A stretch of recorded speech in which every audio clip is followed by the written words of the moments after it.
रहीमिया खान में कम उम्र बच्चे के साथ ट्यूशन के दौरान टीचर के भाई ने ज्यादती का निशाना बना डाला। मुकामी पुलिस ने मुकदमा दर्ज कर दिया। मजीद जानते हैं इशफाक अहमद की इस रिपोर्ट में। जी, मैं इस वक्त मौजूद हूँ जिला रहीमिया खान का नवाही इलाका चक नंबर 56 पीच में एक अफसोसनाक वाकया पेश आया है। एक अमर शवाज नामी बच्चा जो हमसायों के घर ट्यूशन पढ़ने जाता था गुलनाज के पास, और उसकी गैर मौजूदगी में उसके भाई मुसद्दक ने छुरी दिखाकर ज्यादती का निशाना बनाया। हमारे साथ लवाहिकीन मौजूद हैं, आइए उनसे बात करते हैं। मेरा नाम जी मोहम्मद असलम बाजवा जी, छोटी 56 का रैशी हूँ। क्या है, 2 साल तो कमर शबाज इन्होंने घर ट्यूशन पढ़ने जा रहा है सर जी, और 2 साल तो बाद इन्होंने कहा है कि मैं ट्यूशन पढ़ने नहीं जाना।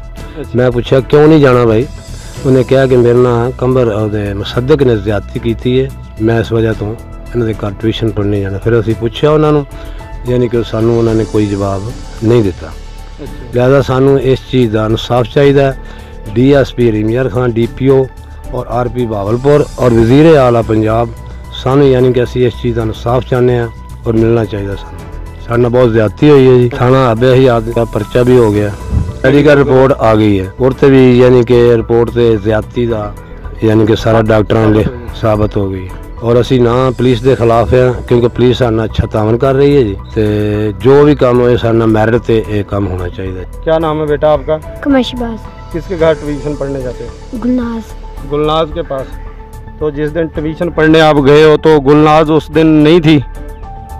कमरे में थे, वो सो रहे थे। सो रही थी। तो मुसद्दक आया उधर?